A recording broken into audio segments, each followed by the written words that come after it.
How's it going, English 218? Welcome to week 6. Just a quick video here to kind of set the stage for where we're headed in our writing for a public audience assignment sequence. So, first of all, I want to thank you for all the work that you've done this semester. I just got done reading your reflections on the reading from week number 5, and I found them very interesting, and I'll get to that in a second. So in this next set of assignments, we're going to practice writing to a public audience. And I think it's easy to forget that as scientists, and I use that term in the most inclusive way possible, as anyone who engages in the work of science, we're change agents, and we are, and I shouldn't include myself in that, I'm an English teacher, not a scientist, but we have the ability to change the way people behave and change the way people think about the world around them. And so it's really important for us to take that seriously and to also reflect on it carefully. And so that's what I'm asking for you to do in the beginning part of week 6, is just to think about the different ways that you may have to communicate with a public audience in your current or future role. And that's really common to the work of science, is that we have to take these abstract concepts, these things that not everybody has access to, and we have to make them accessible. And so the word you're going to hear me use a lot to describe this is significance. We have to share with people the significance of this information. And so we have to find what ways to make it intersect with people's lives in really meaningful ways. And that's what I'm going to ask you to do in the blog assignment. And so you have two options for that, as you've seen in the assignment sheet. One, you can just simply write to inform somebody about a topic, and or you can write to persuade somebody to take a particular course of action or to change their behavior. And either is equally valid. I gave you those two options because I realized that there are people in this class who are very committed to particular causes around science. And then there are folks who are still just sort of figuring it out, if you will. And so I wanted to give you two. It's much easier to write a cohesive and persuasive argument if you're really passionate about something. And so I wanted to give those people an outlet to do so. But for those of you who maybe don't have these burning passions, I wanted to give you an option that allows you just to educate somebody about a topic. But it's all going to come back down to significance and making sure that people understand where these abstract concepts and where these data points and where these studies really start to intersect with the way that they carry out their day-to-day life. And that is something that I think really sort of laid itself bare in our readings last week. And so I want to talk about those for a second and give you a little bit of sense of what the method to my madness for having you read those. One, the most obvious thing is that they were both written for a public audience. Now, the audience for each of the articles was a little bit different. So we have one article that was written for the Huffington Post. And for those of you who don't know, the Huffington Post is an online news lifestyle publication. It's for profit, so they have the incentive or the expectation to get people to click on their website and to view their advertisements so that they can ultimately make money. So that is something to keep in mind. The second publication is a blog, a very well-regarded blog, and a blog that has a pretty large following, that is written maybe not for as general an audience as the Huffington Post, but is written for public consumption. And probably appeals a little bit more to people who are sort of in the weeds of science, whereas the Huffington Post seems to cast sort of a wider net. And I think that should be important context for how we think about the ways that these two articles were constructed, and I'll get to that in a minute. And so first and foremost, I just wanted you to see that these scientific conversations, we can call them debates, do take place in public forums, and they do try to engage the public, because this is pretty significant stuff. On the one hand, we have somebody saying that the entire institution of modern medicine is based on sort of a mythology, that we put way too much faith in this, or more faith than we should. And then on the other hand, we have somebody saying that, no, that's the only way to do it.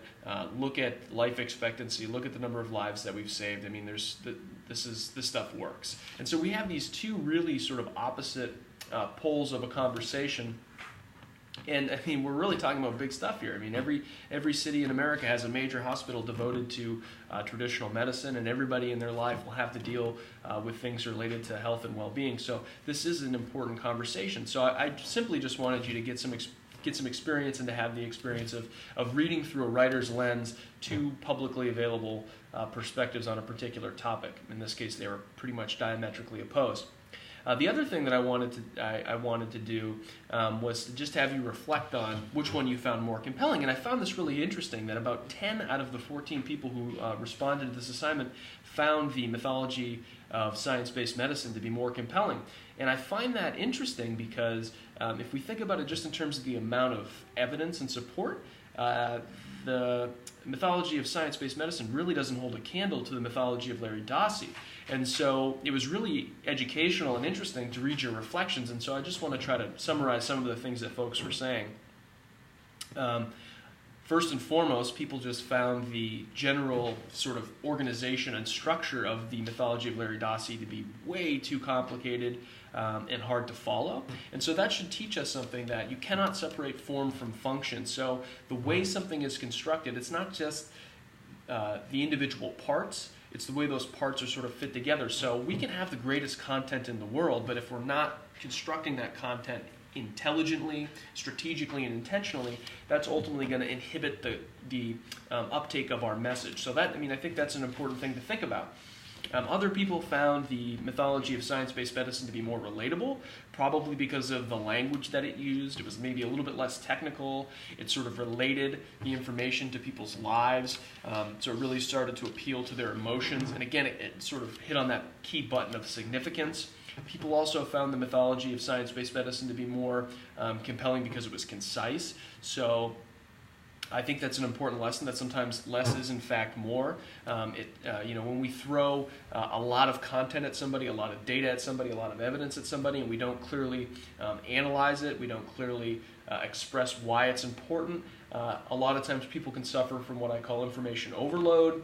And really, one of the things that I say a lot in all my classes is that sometimes the most important decision we make for our readers is what not to include. And so part of what I'm hearing from you through your reflections is that you found that by maybe using a little bit less evidence and being more concise and streamlined, the mythology of science-based medicine, in fact, had a more cogent or easier to follow sort of argument. And so that's something that we really want to keep in mind. Other people found the tone of the mythology of Larry Dossey to be counterproductive. So the sort of combative, dismissive, sarcastic tone seemed to inhibit his message. So even though he had this impressive palette of evidence that he was using, and maybe was making a really logically sound argument about Larry Dossey's point of view, his tone actually inhibited that. And so that's something that's really important to consider, especially when you're super passionate about something. It can be really easy to be dismissive of another side, but in fact readers find it really refreshing, I think, if you have some semblance of objectivity and that you are not too over the top in terms of your tone.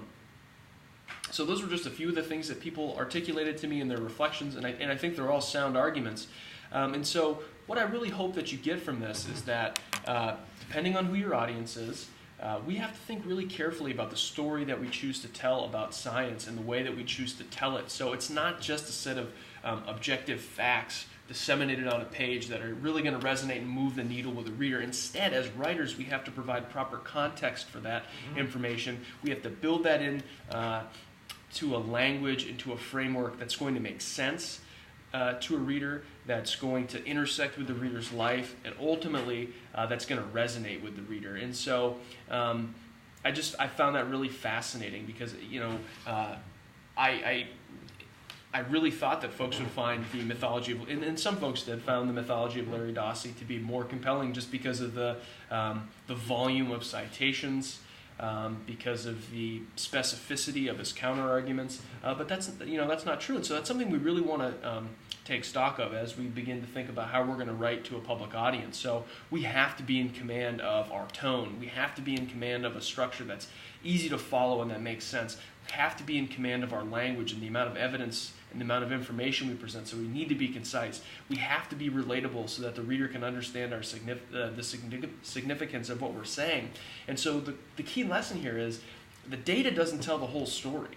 The context is key, and it's really up to us as writers to present the information in a way that our particular audience will understand and appreciate. So that's really what I was hoping to do with this particular assignment. Not only that, there's a lot of things that we can learn here about the way that we can integrate scientific information into our prose. So, this is not, I'm not asking you to write an APA research paper. I'm asking you to write for a public audience. And so being able to incorporate that outside information in a way that's meaningful and credible, but still accessible is really sort of the tension that we're dealing with here.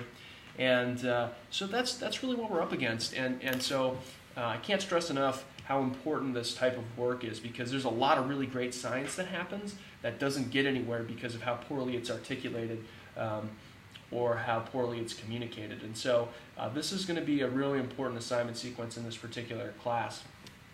And so I hope that you continue to keep these two articles in the back of your mind, because each of them have strengths and each of them have weaknesses. The other thing that this particular set of readings kind of proves to us is that scientific literacy is very important. We have two people who are using, in a lot of ways, the same types of sources, making two very different arguments with that data. And so it really becomes incumbent upon us to do our due diligence, to read that information carefully, and to always be really skeptical, because skepticism ultimately leads to critical thinking, and that's sort of what we need to do as writers and consumers of scientific information. So as we move into this next week, we're going to pull some lessons from science journalism, because that's really the academic field most akin to what I'm asking you to do. I'm not asking you to be a scientific journalist, but I am asking you to think carefully about how we can take scientific information and open it up for public consumption. And so the lessons in the reading this week should help us do that. They're really going to help us think about narrative. So how do we tell a story? Because stories are, generally speaking, easier to consume, oftentimes more relatable, and tend to have significance sort of baked into them. We're going to think about how to structure an argument for or an article for public consumption, which is different than writing it for other scientists. So our goal, our purpose here is a lot different. We're not trying to articulate knowledge and put it out there for peer review. We're not trying to share a study so that somebody can recreate it. We are trying to either educate somebody about a particular topic, or we're trying to persuade them. And so that's going to force us to change the way that we structure our information. And engagement is so key here. Whether you're writing for a hospital newsletter or you're writing for a blog for your nonprofit organization, the number one goal is to get eyeballs. And that was one thing that folks commented on, that they found the mythology of science-based medicine to be really engaging, right? That it kind of put forth a contrarian view, and in some ways piqued your interest enough that you wanted to read and continue to read. And in some ways, writing about science is about engaging people, because it's so easy in a world where we're constantly inundated with information from Facebook, from Twitter, on our phones, in the hallway, on TVs, cable news, you name it. We're constantly bombarded with messages, and we have to be very selective. We can't possibly take in all of that information. And so one of the things we have to think about as public communicators is how are we going to engage a reader? And so we have to find a way to put our hooks into them and to get them to listen to our message in the first place. And I think the subtext of what I read in your reflections was you felt like Atwood in the mythology of Larry wasn't as successful in doing that. And so we need to make science relatable, we have to make it engaging, and we have to make it significant. And that's really the core message of what this assignment sequence is all about. And so the first step is to go out and think about what you want to write about, and to find some information that will help you to support that mission. So if you need any help, please let me know. But that should give you a pretty good sense of what we're up to, and why I had you read those two articles. And again, I hope you keep those in the back of your mind and kind of pull from the lessons of both of those writers. And I'll catch up with you guys soon. Thanks.